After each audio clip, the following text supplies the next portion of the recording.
We're here in the millwork section in our local big box store and wanted to talk about the different options that were available to clients. Right here we have a standard pine casing, and you'll see that this is not primed on either side. This could be stain grade, but most of the time this would be painted. Pine is not a wood that we typically would see stained. If you zoom in closely here on the back, relief cuts cut, and these are called backouts in the industry, and the backout is used for airflow behind the piece of trim.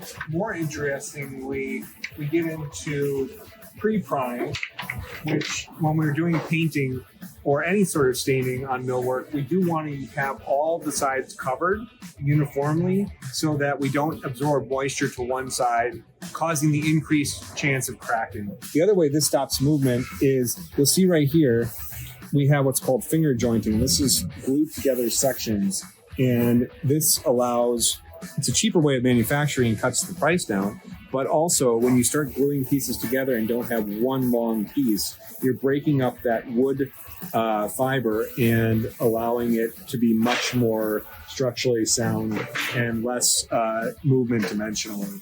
Even less movement, we move into, this is made of MDF, which is a wood pulp mixed with an adhesive.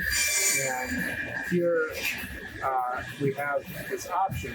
The issue with using this material is that it's almost like cardboard, and the corners can easily mar. And really, the only place I suggest using MDF is on crown molding, where it's up high. It's great for crown molding in our climate because you'll see it's really unavoidable, but less of a chance of those joints separating in the crown molding when they're butted together.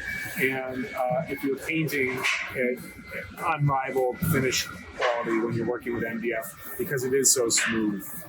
Property friend.